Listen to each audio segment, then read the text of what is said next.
jalan berkat. Itu judul khotbah saya hari ini. Tolong diingat dan tolong dicatat. Nanti ada 3 poin sederhana seperti biasanya di 3 hal ini. Di 3 jalan ini ada berkat Tuhan. Tolong dicatat dan jangan tersesat. Kita buka sama-sama di Rut pasal yang kedua. Lompat langsung di ayat 8 sampai 13. Sedikit kasih background story, latar belakang cerita ini. Rut ini seorang janda keturunan Moab. Dia pulang ke Bethlehem bersama dengan mama mertuanya Naomi yang adalah orang Yahudi. Naomi ini kasihan, suaminya mati. Demikian pula 2 putranya. Jadi tersisa 2 menantu. Satu pergi meninggalkannya namanya Orpa. Lalu Rut ngotot dia pulang ke tanah perjanjian. Padahal dia orang asing. Dan Rut berkata ini kalimat yang sangat terkenal. Aku tidak akan meninggalkanmu mama. Sebab Allahmu adalah Allahku. Umatmu adalah umatku. Your God, my God. Your people, my people. Lalu pulanglah Rut. Karena mereka harus menyambung kehidupan. Janda tidak bisa dapat pekerjaan zaman itu. Jadi harus dapat dari welfare ya. Dari kemurahan orang lain. Cari demi cari, suatu hari, siang-siang hari, dia menemukan dirinya di sebuah sawah untuk memungut bulir-bulir jelai. Ada hukum Taurat yang berbunyi begini, pokoknya yang jatuh ke tanah itu waktu kita mengirik, jangan diambil itu untuk orang-orang papah, untuk orang-orang yang punya kebutuhan, orang-orang miskin. Karena itu, Rut mencari salah satu sawah itu, semoga dia bertemu dengan orang yang murah hatinya, supaya dia nggak dimarahi, karena nggak semua orang nurut sama hukum Taurat di perjanjian lama. Meskipun hukumnya ada, banyak orang yang melanggarnya. Rut itu dak-dikduk hatinya. Semoga dia ketemu sawah yang dia tidak akan tuai marah. Tapi pulang bawa jelai untuk mama mertua yang sudah tua. Berakhirlah Rut di satu ladang milik Boas ternyata. Boas itu masih kerabatnya Naomi. Siapa sangka ujung-ujungnya, saya kasih bocoran dulu. Rut akhirnya disunting atau menikah dengan juragan tanah orang terkaya Bethlehem yaitu Boas. Nah cerita ini melambangkan hubungan Kristus dengan jemaat. Boas itu seperti Yesusnya. Arti kata Boas sendiri pun bagus, yaitu in him is strength, di dalam dia kekuatan. Boas ini seperti suatu prototipe. Dia bukan Tuhan Yesus, dia manusia biasa, tapi dia melambangkan Tuhan. Tuhan kayak apa? Jauh sih kalau dibandingkan sungguhan, tapi paling tidak dia adalah bayangan Tuhan Yesus di perjanjian lama.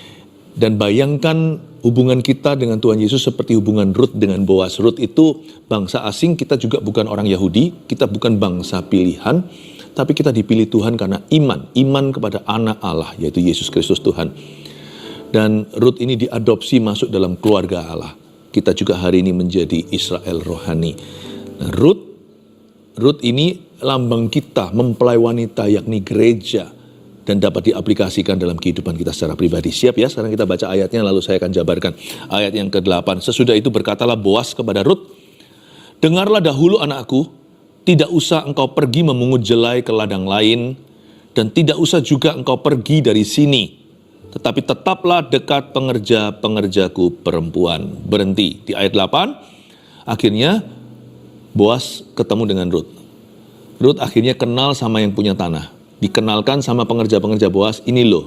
Lalu dipertemukan, dan Boas langsung bicara begini, dengarkan dulu anakku. Kayaknya Boas memang jauh lebih tua dari Rut. Boas belum menikah, Rut janda. Dan Boas berkata, dengarlah dahulu anakku. Mirip seperti Tuhan Yesus terhadap kita. Kita ini anak Tuhan. Meskipun kita juga mempelai wanitanya, Kristus dilambangkan seperti mempelai pria. Dengarlah dulu anakku. Mana ada si ayah yang mau kasih anaknya batu kalau anaknya minta roti atau minta susu. Masa Tuhan gak akan berkati? Berkat itu sebenarnya gak susah kok. Enggak, berkat itu ada. Cuman mungkin kita gak ketemu karena kita di jalan yang salah. Tapi hari ini saya akan tunjukkan jalan yang benar seperti apa. Kita belajar dari Rut ya. Lalu Boas berkata, tidak usah engkau pergi memungut jelai ke ladang lain. Nggak usahlah pergi ke sawah-sawah lain. Dan tidak usah juga engkau pergi dari sini. Kamu tetap aja di dekat pengerja-pengerjaku perempuan. Boas itu taruh Rut di tempat yang minimal pencobaan. Karena Rut itu pasti akan digoda-goda sama tukang-tukang Boas.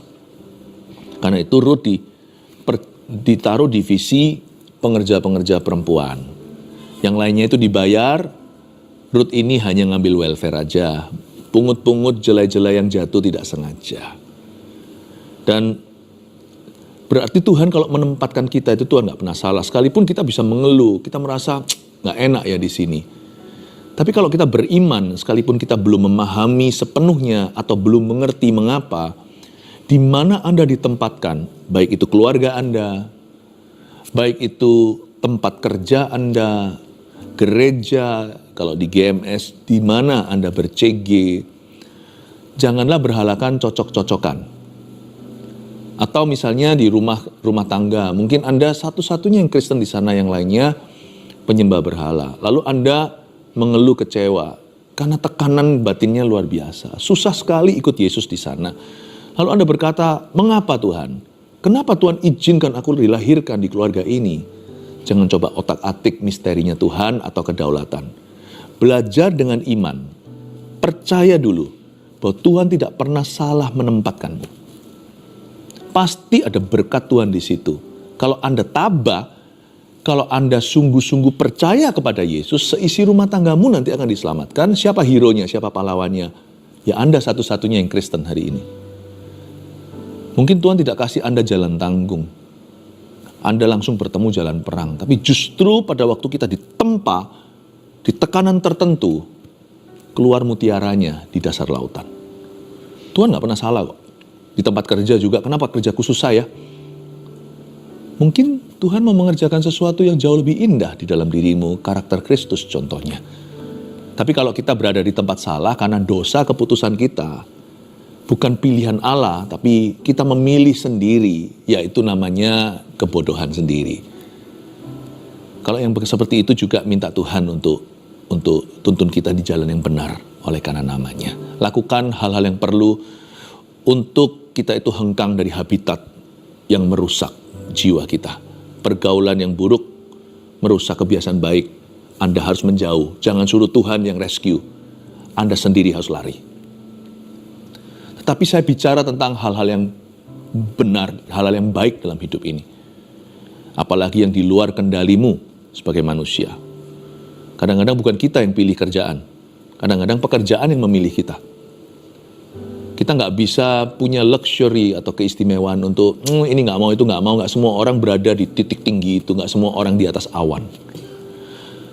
Jadi kalau Tuhan memberikan kepada Anda takaran undian yang jatuh kepadamu itu, percayalah itu permai hijau untukmu. Jangan iri sama rumput tetangga. Percayalah Tuhan tidak pernah salah menempatkanmu. Kamu tetap di sini aja dekat pengerja-pengerjaku perempuan. Meskipun terik sekali matahari, Ruth bersyukur dia ada di situ. Nah sekarang mulai masuk ke Ruth. Nasihat Boas ini juga nasihat Roh Kudus bagi kita semuanya. Ayat 9. Boas berkata gini sama Ruth. Lihat saja ke ladang yang sedang disabit orang itu. Ikutilah perempuan-perempuan itu dari belakang. Sebab aku telah memesankan kepada pengerja-pengerja lelaki, jangan mengganggu engkau. Jika engkau haus, pergilah ke tempayan-tempayan dan minumlah air yang dicedok oleh pengerja-pengerja itu. Ayat 9, nasihat Boas ini sangat meluruskan Ruth. Ruth yang mungkin ragu, bimbang, gak tahu harus berbuat apa, mulai dari mana. Perkataan Boas itu sangat menguatkan. Sama dengan perkataan Kristus sangat menghiburkan. Memberi kita perspektif yang benar, memberikan arahan. Ketika Yesus jadi direkturmu, perusahaanmu akan sehat, kehidupanmu akan menuju ke rumput hijau dan air yang tenang. Dan Boas berbicara gini sama Ruth. Lihat saja ke ladang, tolong digarisbawahi. Fokus ke ladang Kristus. Fokus. Boas ajari Ruth dalam bahasa Inggrisnya focus on the main road. Kamu harus konsentrasi, matamu tertuju kepada jalan besar. Jangan perhatikan selokan-selokannya. Jangan pula cari-cari jalan tikus. Jalan itu jalan utama kamu lihat. Tentunya utamakan dulu kerajaan sorga dan kebenarannya. Kalau kita mau berhasil, kalau kita mau hidup di dalam berkat-berkat Kristus, utamakan kerajaannya. dan kebenarannya. Fokus ke Tuhan, mataku tertuju padamu, tertuju pada Yesus Kristus. Tapi bukan hanya kepada Tuhan, kita juga harus bisa secara profesional lakukan tanggung jawab kita. Jangan suka kepo yang gak perlu, campuri urusan orang lain alias menjadi seorang busybody. Orang yang kayak gini gak akan bisa berhasil. Dia handle diri sendiri aja pas-pasan, kadang-kadang malah justru gak keruan. Kok mau sih campuri urusan-urusan tetangganya? Lihat saja ke ladang. Jangan cek toko sebelah. Urusi tokomu. Lihat saja ke ladang itu bukan hanya ladang Kristus, tapi juga lahanmu. Di mana Allah menempatkanmu, you have a personal duty di situ. Anda punya namanya kewajiban pribadi. Emosi sendiri aja kadang-kadang kita tidak bisa kendalikan kok. Kadang-kadang kita kurang self-control atau penguasaan diri. Bayangkan, kalau kita itu bisa urusi urusan sendiri, bukan berarti nggak peduli sama orang lain. Mengutamakan kerajaan sorga itu juga berarti peduli pada sesama. Mengutamakan orang lain dulu. Tetapi di dalam hal tanggung jawab, duty dan kewajiban, urusi dulu kewajiban pribadi. Emosimu adalah tanggung jawabmu. Perasaan Anda tanggung jawab Anda. Pertumbuhan rohani Anda sekalipun dibantu, ya, sekalipun hamba-hamba Tuhan juga diutus oleh Yesus untuk bisa menguatkan Anda, mendidik Anda, membangun Anda di dalam iman, tetapi imanmu pada akhirnya tanggung jawabmu secara pribadi. Sebab kita punya keputusan dan kehendak bebas. Lihat saja ke ladang itu berarti Anda penuhkan apa yang menjadi kewajiban Anda sendiri. Lihat lahanmu. Boas bilang sama Rut, kamu ndak usah noleh ke kanan kiri ya. Ini ladangmu, aku sudah alokasikan, bahkan aku sudah pasrahi yang namanya pengerja perempuan untuk kasih kamu ruang. Jalan di belakang mereka ikut, kalau ada yang jatuh tuh bulir-bulir jelai, silahkan ambil, bawa pulang ke rumah. Itu adalah hakmu. Hak orang yang itu adalah hakmu, itu adalah keberuntunganmu. Jadi Boas beritahu begitu, maka Rut dikasih batas sama Boas. Kamu di sini saja. Dan Rut disuruh konsentrasi penuh. By the way, saya tambahi yang tidak dalam cerita ini. Boas diam-diam di balik layar beritahu sama pengerja-pengerja perempuannya, saya minta kalian sengaja jatuh-jatuhkan ya. Oh, luar biasa. Rut kira dia hoki hari itu. Dia bisa membawa pulang tahu tapau atau bungkus berapa jelai? Seeva kata Alkitab. 36 liter jelai. Itu kalau Rut kira dia hari itu beruntung atau pengerja-pengerja Boas ini ceroboh, dia salah. Di balik layar Boas merancangkan berkat. Mana ada orang itu dapat tips segede itu. Itu kalau beneran terjadi bukan karena Rut, itu sudah dipecat sama Boas. Itu memboros-boroskan, membocor-bocorkan berkat perusahaan. Mana ada satu orang bawa pulang 36 liter itu. Nggak ada. Apalagi ini tangan-tangan profesional mereka. Mereka sudah biasa panen gitu setahun berapa kali. Ternyata di balik itu, yang dianggap Rut adalah keberuntungan, ternyata adalah kesengajaan. Makanya kita orang-orang Kristen, anak-anak Tuhan, tidak perlu good luck. Kita hanya perlu good God. Kita tidak perlu keberuntungan. Kita punya Allah yang baik. Itu keberuntungan kita. Saya kasih sedikit tambahan. Bagaimana hari itu Boas sudah memberikan batas. Kamu jangan ke sawah lain. Bahkan ladangku ini luas. Petok ini untuk kamu. Karena ini pengerja perempuan. Yang itu laki-laki semua, nanti kamu diganggu. Kamu di sini. Nah sekarang, tahukah kita di mana? Kita harus bisa mengenali kita ditaruh Tuhan di sini. Di manakah itu dalam hidupmu? Makanya itu jangan berpikir lebih tinggi daripada takaran imanmu. Lakukan dulu tanggung jawabmu secara pribadi. Lihat saja ke ladang yang sedang disabit orang itu. Ikutilah perempuan-perempuan itu dari belakang. Disuruh ikuti perempuan itu dari belakang. Kadang-kadang jalan berkat itu berarti harus menjadi follower dulu. Kita sering minta visi sendiri, tapi kita nggak bisa dipercayai oleh Tuhan dengan visi orang.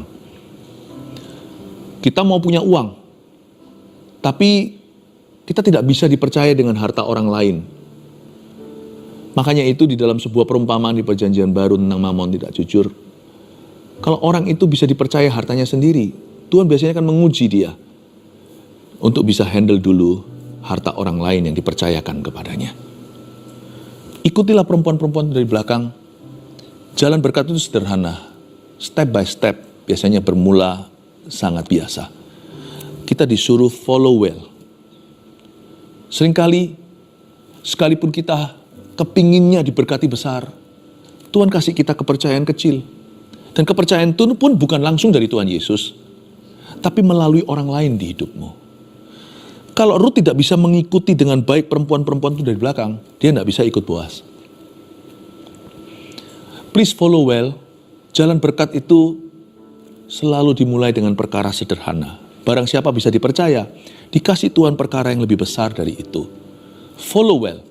Dan bisakah Anda dipercayai Tuhan dengan visi orang lain? Dan Anda adopsi itu seolah-olah itu visimu, seolah-olah itu perusahaanmu, lakukan pada orang lain sebagaimana dirimu rindu diperlakukan. Mentang-mentang ini bukan perusahaan sendiri, maka dikorupsi.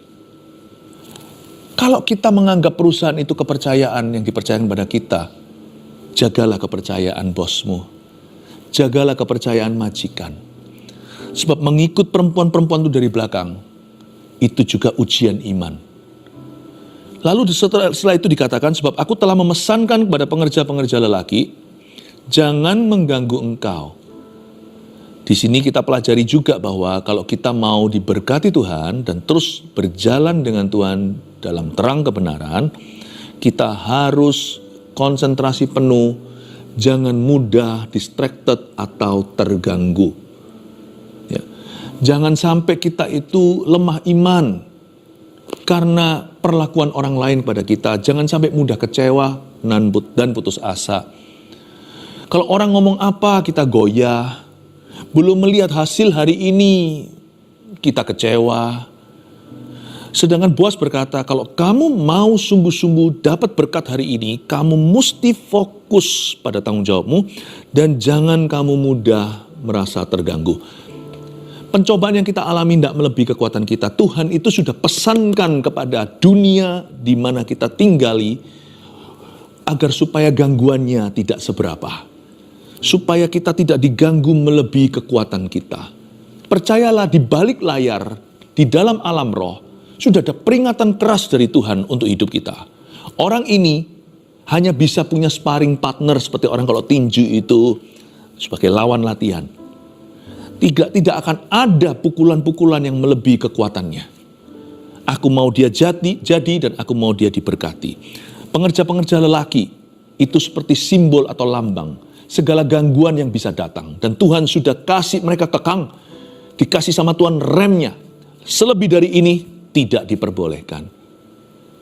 Selebih dari itu, ya tinggal Anda yang jaga hati dalam kewaspadaan. Jangan mudah distracted, jangan mudah merasa terganggu. Pastor Philip, saya disuruh begini begitu, aku grogi, yaitu urusan Anda. Grogi itu harus Anda urusi sendiri. Itu sudah bukan lagi bagian dari Tuhan. Sebab itu tidak melebihi kekuatanmu. Itu masih ada dalam kendalimu. Buktinya belum pingsan, buktinya belum mati berdiri, masih bisa bicara, masih bisa utarakan rasa takutnya, berarti masih berada di dalam kuasamu. Percayalah, segala sesuatu yang mungkin mengganggumu untuk fokus mendapat berkat, dan segala sesuatu yang mengganggu konsentrasimu untuk jadi berkat, itu sudah Tuhan batasi kekuatannya. Disisakan hanyalah hal-hal yang harus Anda kuasai dan kendalikan. Jangan mudah terganggu, dan jangan ciptakan gangguan yang tidak perlu. Misalnya kita mau sedang mengusahakan sesuatu, ada proyek tertentu, lalu gangguannya banyak. Dikit-dikit kita impor perasaan-perasaan negatif. Lalu kita izinkan orang-orang yang tidak perlu mulai ikut bicara dalam hidup kita. Lalu ada kebiasaan-kebiasaan buruk seperti minum-minum dan mengganggu kesadaran kita untuk sober atau untuk sadar. Atau mungkin ada kebiasaan-kebiasaan buruk lainnya yang sama sekali tidak berguna, malah justru melambatkan, malah justru melemahkan potensimu. Misalnya ada orang yang nge-game melulu, ada orang yang kecanduan dengan mainan-mainan online dan apa namanya mainan online atau online games dan sebagainya. Nggak tentu anak muda loh, ternyata sekarang banyak orang dewasa juga begitu. Mau ibadah aja kadang-kadang masih main game kok di dalam gereja, menunggu countdown-nya kadang-kadang pas praise and worship, itu bisa terjadi. Yang kayak gini-gini gangguan yang Anda ciptakan. Yang seperti ini sebenarnya itu mudah untuk pergi. Karena itu janganlah kau izinkan pengerja laki-laki mengganggumu. Jika engkau haus, pergilah ke tempayan-tempayan dan minumlah air yang dicedok oleh pengerja-pengerja itu. Kalau kamu haus, jikalau Anda membutuhkan kekuatan iman, Anda tahulah bisa temukan di mana. Jika engkau haus, pergilah ke tempayan-tempayan. Jikalau engkau butuh kekuatan iman, pergilah ke gereja. Dan minumlah air yang dicedok oleh pengerja-pengerja itu. Pergilah di mana ada air. Di mana ada air? Di dalam gereja. Pergilah ke umat Allah, pergilah kepada pengerja-pengerja Tuhan Yesus di antara umatnya. Kalau kamu haus, capek dengan kehidupan, kering kerontang dalam pekerjaan, pergilah ke tempayan di mana ada air, minumlah air yang dicedok oleh pengerja-pengerja itu. Haus, letih lesu dan berbeban berat, datang ke gereja atau buka saat teduh bersama. Gak cukup hanya secara online saja. Pergilah di mana umat Allah berkumpul. Di mana mereka berinteraksi dengan Roh Kudus. Di situ ada air yang dicedok oleh pengerja-pengerja Kristus. Minum ke sana. Rut diberikan dibukakan jalan oleh Boas. Kalau sampai dia butuh untuk minum, dia tahu kemana. Lalu sujudlah Rut menyembah dengan mukanya sampai ke tanah.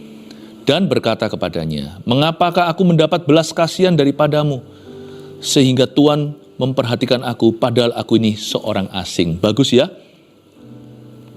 Bagus sekali. Rut itu sujud menyembah, bilang, why? Kita juga kerap kali tanya why sih, tapi kebalikan dari Rut. Yang kita tanyakan adalah, why bad things happen to me? Kenapa perkara buruk terjadi sama aku? Seolah-olah kita itu layak terima yang baik-baik. Tapi Rut, lawan katanya, mengapa aku mendapat belas kasihan daripadamu? Sehingga Tuhan memperhatikan aku, orang Moab ini, padahal aku ini orang asing. Beda Rut sama kita di attitude atau sikap hatinya. Kalau kita itu punya sikap hati yang menuntut, itu namanya spirit of entitlement atau perasaan berhak. 10 orang kusta disembuhkan Yesus, 9 gak kembali karena 9 itu Yahudi. Mereka merasa mereka anak Abraham, ya sepatutnya Allah memperlakukan kami demikian. Satu yang balik itu orang Samaria. Atau pokoknya non-Yahudi lah. Dia balik dan berkata, kenapa Tuhan memperhatikan saya? Kenapa Tuhan sembuhkan kusta saya? Dia yang menyadari bahwa dia dapat remah-remah aja, sudah hoki, sudah beruntung sekali. Karena roti milik anak. Aku ini siapa? Siapakah aku ini Tuhan jadi biji matamu? Bedanya Rut dengan kita itu di attitude. Sikap hati Rut itu loh selalu berterima kasih. Gampang lah nyenengkan orang ini, gak perlu berlian semangkuk atau emas sebatang. Dia dikasih sedikit pekerjaan aja, hargai, gak perlu posisi. Kepercayaan aja dia akan pertahankan, padahal dia bukan pengerja tetap atau pengerja harian, tapi dia itu dikasih kesempatan jadi pengemis hari itu di ladang itu, tapi bukan dengan mengemis-mengis, tapi dengan bekerja, ambil sendiri yang jatuh di tanah. Itu aja dia merasa seperti terhormat. Dan hingga dia berkata, mengapa, why? Mengapa engkau memberiku belas kasihan seperti ini? Kenapa perkara sebaik ini terjadi atas saya? Makanya orang ini diberkati ya. Karena dia gak susah untuk diberkati. Apa-apa dikit-dikit sudah dia anggap berkat kok. Kalau kita kan susah ya. Kalau enggak level tertentu, jumlah tertentu, atau di atas standar yang kita terapkan atau kita tetapkan, kita belum merasa itu berkat. Belum cukup, not enough, nggak cukup. Ini bukan haus, ini serakah. More. Kalau terlalu sedikit kita ngomel, kalau kurang nanti kita marah. Nanti kalau diambil, padahal nggak diambil semua, cuman sedikit aja dikembalikan. Udah seperti perang dunia. Coba bayangkan, sikap hatinya dia ini loh, jalan berkat. Jalan berkat itu ternyata bukan jalanan ya. Jalan berkat itu ternyata adalah sifat. Mengapa aku mendapat belas kasihan? Kalau kita kan, why bad things? Kenapa perkara buruk? Padahal Ruth, kalau Anda baca pasal sebelumnya, susah nih hidup orang. Dia punya suami mati. Dia punya papa mertua mati yang sambung hidupnya, yang bos pekerjaannya, mungkin anak-anaknya kerja sama papanya sendiri. Tiba-tiba nggak ada nafkah. Pergi pulang kembali ke kampung halaman tuh mama mertua. Dia ikut di jalanan. Dia pilih untuk tetap setia. Lalu sampai ke sana sebagai janda, tidak ada welfare. Tidak ada orang-orang yang memperhatikan mereka. Susah sekali hidupnya. Mau makan sepiring nasi aja hari itu nggak tentu. Nggak tentu dia. Dia harusnya berkata, mengapa? Mengapa Tuhan begitu jahat? Kenapa yang maha kuasa kejam? Tidak satu omelan pun keluar dari mulutnya. Tapi waktu dia diberikan berkat Tuhan, ketika seseorang berbuat baik kepadanya, dia langsung bertanya, mengapa Tuhan perkara sebaik ini terjadi padaku hari ini? So different from you and me. Sangat beda dengan orang Kristen hari ini, dengan kita. Boas menjawab, telah dikabarkan orang kepadaku dengan lengkap segala sesuatu yang kau lakukan kepada mertuamu sesudah suamimu mati, dan bagaimana engkau meninggalkan ibu bapamu dan tanah kelahiranmu, serta pergi kepada suatu bangsa yang dahulu tidak engkau kenal. Garis bawah ayat 11, telah dikabarkan orang kepadaku, kata Boas, dengan lengkap loh ya, full version, versi lengkapnya. Segala sesuatu itu tidak ada satupun info yang ketinggalan, segala sesuatu yang kau lakukan. Percayalah, orang kalau attitude-nya benar, sikap hatinya benar, maka semua jeripayanya, semua pengorbanannya tidak akan diabaikan Tuhan, tapi akan diperhatikan. You know, you get notice from God. Siapa yang bisa membelokkan lehernya Tuhan, membuat Tuhan tertarik sama hidupnya sampai Tuhan itu noleh lihat, bahkan kalau perlu Tuhan noleh 2 kali. Siapa itu? Mata Tuhan tertuju kepada orang yang attitude-nya bagus, yang sikap hatinya seperti Kristus. Sikap hati berterima kasih, mudah bersyukur, itu luar biasa loh. Itu alamatnya berkat. Nggak tahu kenapa berkat selalu melekat sama orang-orang itu. Bukan berarti jalannya mudah, Ruth pun susah. Tapi penyertaan Tuhan itu selalu kesedotnya ke sana. Entah kenapa magnetnya itu ke situ. Sungguhan itu. Tuhan kiranya membalas perbuatanmu, ayat 12. Dan kepadamu kiranya dikaruniakan upahmu sepenuhnya oleh Tuhan Allah Israel, yang di bawah sayapnya engkau datang berlindung. Kemudian berkatalah Ruth, memang aku mendapat belas kasihan daripadamu ya Tuanku, sebab Tuhan telah menghiburkan aku dan telah menenangkan hati hambamu ini. Walaupun aku tidak sama seperti salah seorang hamba-hambamu perempuan, Ruth tahu diri. Aku tahu aku kerja di sini ini karena Tuhan kasih aku kesempatan. Karena belas kasihan, bukan karena aku tuh mampu. Dan aku ini siapa? Sikap hati itu membuat Tuhan sangat tertarik dengan Ruth. Sampai-sampai Boas menjadikan dia istrinya. Ayat 12, Tuhan kiranya membalas perbuatanmu itu, kata Boas. Dan kepadamu, Ruth, kiranya dikaruniakan upahmu. Katakan upah. Upahmu sepenuhnya, enggak cuma setengah, tapi sepenuhnya oleh Tuhan Allah Israel, yang di bawah sayapnya, garis bawah, di bawah sayapnya, under his wings, itu under his covenant. Kalau setiap kali Anda melihat di bawah sayapnya, N huruf besar, itu berarti di bawah perjanjian Tuhan. Engkau datang berlindung. Tidak yang lama yang lalu di GMS saya sudah menyampaikan seri tentang Tuhan Allah perjanjian. Betul-betul Tuhan itu tidak pernah pungkiri. Kalau kita itu mencari Tuhan dengan hati yang benar. Tuhan itu punya wings untuk orang-orang itu. Dia punya sayap. Under his wings, di bawah sayap itu berarti di bawah perjanjiannya. Tuhan itu seperti bersumpah padahal Tuhan tidak berutang apa-apa sama kita. Atas namanya sendiri. Bahwa aku akan menyertaimu dan pengharapan tidak akan mengecewakan. Sungguh-sungguh Ruth hari itu bukan memperoleh seeva jelai atau 36 liter jelai sekalipun. Yang dia temukan hari itu sebelum bahkan dia menikah dengan Boas adalah dia menjalin hubungan perjanjian dengan Tuhan. Tuhan rekrut dia hari itu menjadi orang kepercayaan. Seperti berbicara kepada kita, that God has a covenant for you and me. Hari ini Allah menawarkan perjanjian yang sama bagi orang yang hatinya murni, bagi orang yang bersungguh-sungguh kepada Tuhan. Saya percaya jalan berkat itu. Saya kasih 3 alamat. Anda catat, jangan tersesat. Jalan berkat yang pertama adalah mata yang fokus ke ladang Kristus. Ladang Kristus itu jiwa-jiwa. Jangan hidup bagi harta, jangan hidup untuk perkara-perkara dunia. Temukan perkara-perkara di mana Kristus ada, berdiri di samping kanan Allah Bapa. Carilah perkara yang di atas. Puji Tuhan, GMS punya visi, yaitu untuk mendirikan 1000 gereja lokal yang kuat dengan 1 juta murid Kristus. Itu visi jiwa-jiwa. Itu lautan manusia yang harus diselamatkan dan dimuridkan. Mata yang fokus ke ladang Kristus. Boas bilang begini, kamu jangan keluar sawah ini, kamu tinggal di sawahku. Kristus juga bicara yang sama. Hati pikiranmu tinggallah di hadiratku. Mata yang fokus ke ladang Kristus dan kewajiban pribadi. Jangan kita urusi orang lain dulu, tapi urusi diri sendiri.